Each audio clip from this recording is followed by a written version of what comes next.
Poppy Playtime is an indie horror game made by Mob Games that I've been critical of in the past, because I thought that it was being marketed towards children, something that game companies are allowed to do, but a horror game doing it is always a bit sad, as it means the game will just end up being less scary so they can keep their target audience. But when I talked about it in my baby horror video, I received a good few comments explaining to me how Mob Games intended on making Chapter 3 much darker, so I decided to keep a close eye on the game, and I can confirm that all of you were 100% right, which is why I went and got my mummy's credit card so that I could buy Chapter 2 and 3, because when I talked about the game before, I'd only played Chapter 1, and my view of the game was solely from the perspective of someone who'd only played the first chapter. However, with Chapter 3 releasing, I decided to play through the rest of the game, so before I actually talk about Chapter 3, I quickly want to talk about the first two, and say that if you do enjoy this video going forward, then please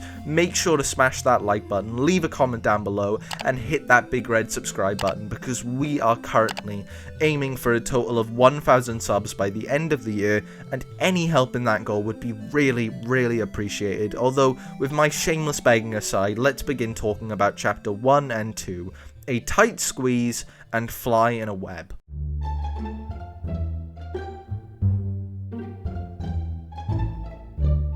Okay, so first of all, let's talk about Chapter 1, which starts off with an ad for the Poppy Playtime doll, and Chapter 2 does a similar sort of thing, only for a different toy, and I think that they were aiming for an analog horror feel that wasn't quite scary, but it was a good attempt, and I really like the idea, because I myself am a huge fan of analog horror. I think it allows people to tell a story in a really creative way, but after seeing the ad, you're shown a letter telling you to come back to the old Playtime co-factory, because all of your co-workers are apparently still there, although upon entering the factory, you find nothing but toys, and moving on through the factory, you'll find my main issue with Chapter 1, its antagonist, Huggy Wuggy, because he did not accomplish his intended goal, as the main goal of a mascot horror villain is to start off all innocent and friendly, only to then become twisted and evil, something that Huggy Wuggy doesn't do. Like, even at the end of the chapter in the vents, when he's given sharp teeth, he still isn't scary. And it can't just be me thinking that, because all of the knockoff plushies I've seen of this guy are from when he has sharp teeth. But moving on, as once you beat him by dropping a crate on his big ol' chrome dome, you can then go ahead and free Poppy from her case, and with that, the first chapter comes to a close. And if I'm being honest, it's not actually that bad, because the game was pretty high quality, especially for an indie studio, and it was a good sign of what was to come for the series. But up next is Chapter 2, which focuses on a character called Mummy Longlegs, who forces you to play multiple different mini-games so that you can obtain the train code from her, which will allow you to then leave the factory, and all of the mini-games just aren't scary, sadly. The only fear I had playing them was the thought that I would have to replay them. Also, there's just way too much downtime between them, where all you're really left to do is solve puzzles, which is annoying because it kills all momentum that the game has built up, and if your brain is also not wired for puzzle solving, much like mine, you'll just end up being sat around for a while. But hey, let's move on and talk about the end of this chapter, which is a chase sequence, much like the last one, which isn't half bad, because Poppy Playtime are actually pretty good at doing chase sequences. This one might not have been as good as the one from the first chapter, because Chapter 1's chase sequence was pretty much perfect aside from the monster that was chasing you, but Chapter 2's chase is decent. However, after the chase ends, Mummy Longlegs dies, and honestly, I really hate this moment, because I've seen the original storyboard, which plays out a little different from the final product, as in the storyboard she gets her head stuck in this machine thingy, which they decided not to include because they thought it was too gruesome, and I can kind of see why. After all, it is an exploding head, but this is a horror game, so I want it to be messed up. I want it to make me look at the screen in pure terror, although I'm willing to bet that it wasn't included because Mob Games knew the kind of audience they had. No way was 9-year-old Bartholomew going to be able to handle that, and that isn't to say that all Poppy Playtime fans are 9-year-olds, but Mob Games know that a lot of the Poppy Playtime fanbase are young children that won't be able to handle that level of gore. However, once you beat her, you're then free to take the train out of the factory, only Poppy doesn't want you to leave, so the both of you are sent down a different path before the second chapter ends. And although I've been relatively critical of the first two chapters, I do like them. I think they're cool ideas, but they fail to actually be scary a lot of the time. However, chapter 3 is on a whole other level and blows the first two out of the water, so let's talk about chapter 3, A Deep Sleep.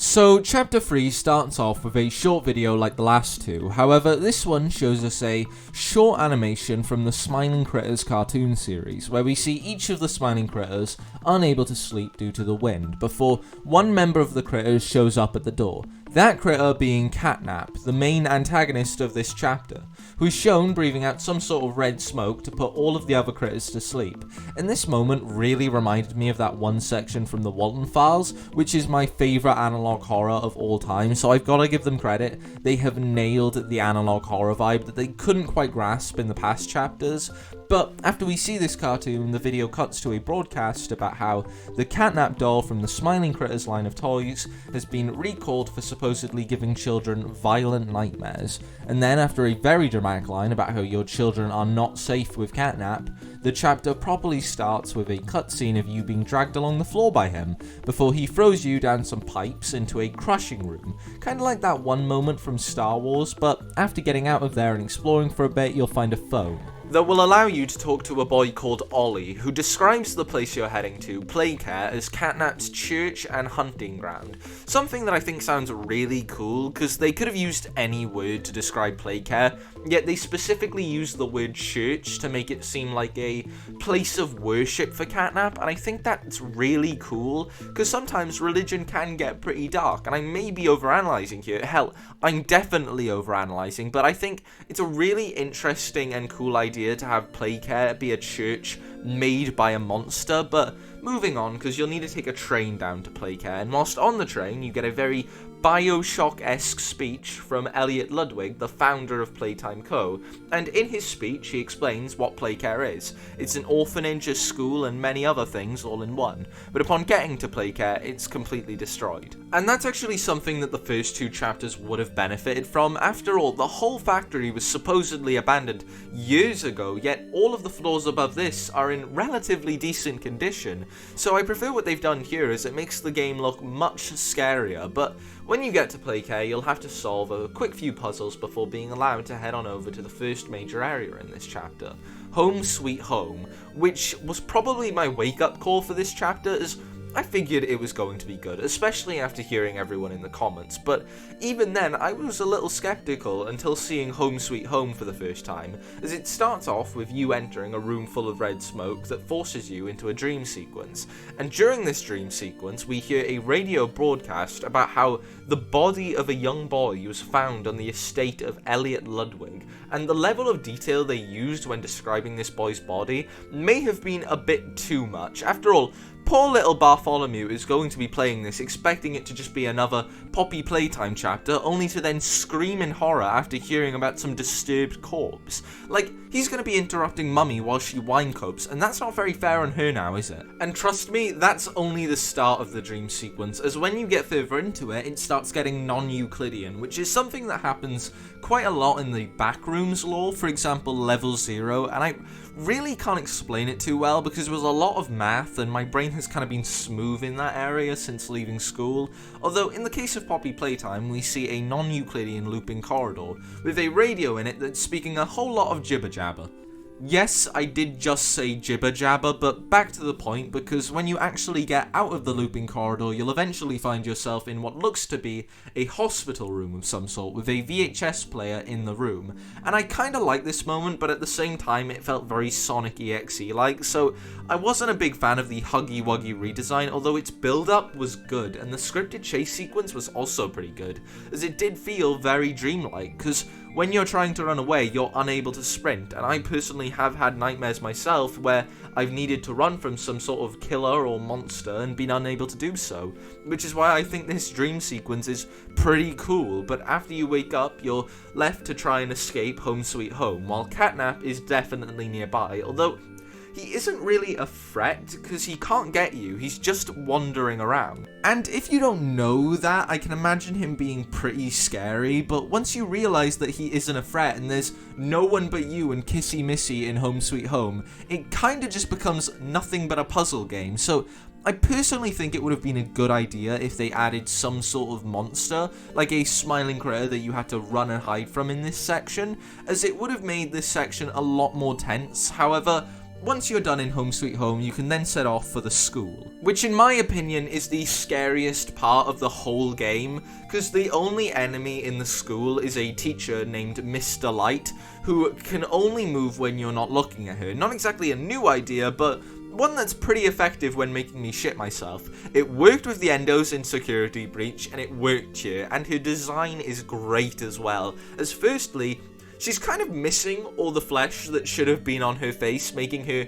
pretty damn grotesque, and she's also carrying a mace made out of sharpened pencils that she can probably batter you with. So her design was really good, and that's not to say that the past villains had bad designs, because they were all well designed and very creative too, although they just weren't scary, something that Chapter 3 corrects. But moving on, because when you escape her, you'll find yourself in a big open cave system where you can find a shrine made by Catnap for the prototype, who I'm pretty sure is like the big bad of Poppy Playtime, but to say I'm caught up on the Poppy Playtime lore would be a complete and utter lie. However, the shrine itself is so cool and interesting, as it looks to be some sort of amalgamation of all the different monsters we've seen up until now, and we also see Catnap praying to it, so building this prototype thing up as some kind of godlike figure is a pretty great idea to me, but after you see the shrine, you can then head on over to the third location,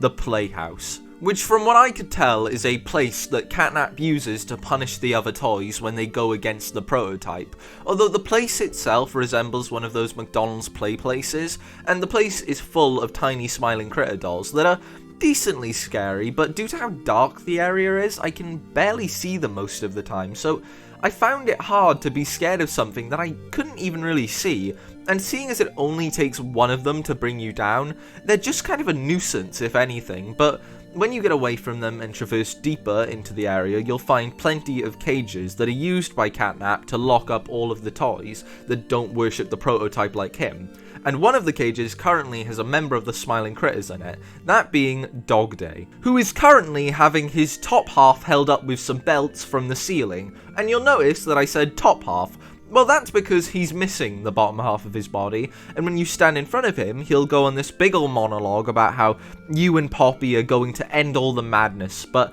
I want to focus on one particular thing, the fact that he describes himself as a heretic, so they're still sticking with this sort of religious horror, and I'm all for it, although it does confuse me a little bit why they decided to use belts instead of the very obvious choice that would have been far more fitting for the religious sort of setting they were going for, but it's fine. Maybe some lines just aren't meant to be crossed. Maybe a crucifix would have been too much. But moving on, because after Dog Day finishes his big speech, he'll then get kind of eaten alive by the tiny smiling critter dolls that are then able to control him, and having these things be like a parasite of some kind is actually pretty damn unnerving, especially after hearing Dog Day describe them, and the chase sequence we have here is also pretty great as well. Because Poppy Playtime don't half know how to do a chase well, and I think this chase sequence might actually be my favourite, because the sound of Dog Day's hands smacking against the plastic is really good at building tension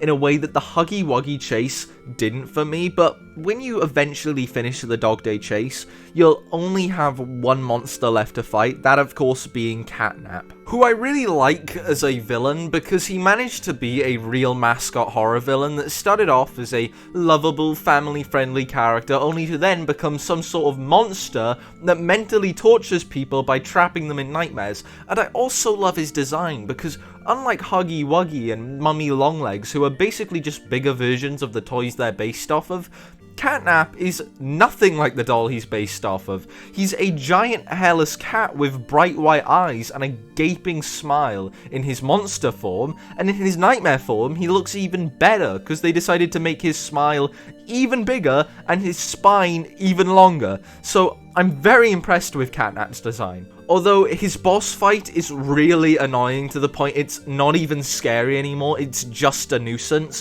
which is so sad because they almost smashed this chapter out of the park, so it's so sad to see them mess it up right near the end. But even though the boss fight isn't that great, I did enjoy the ending of this chapter as Catnap sort of just bows before the prototype while the prototype stabs Catnap in the mouth. So that's still cool. I like the idea of this prototype thingy being a god, but anyways, once Catnap's been killed, you can then head to meet with Poppy, where she'll show you a tape called The Hour of Joy, which just shows you all of the toys basically going nuts and killing everyone. That's, again, pretty scary to me, because all I could think about watching it was, oh crap, there's more of those teachers. But after seeing the tape and heading down an elevator with Poppy, the chapter comes to a close, and as I'm sure you can already tell, I'm very impressed with this chapter. It was such a huge improvement on everything from the first two chapters. Like, they even improved the movement, so they felt far more immersive in this chapter.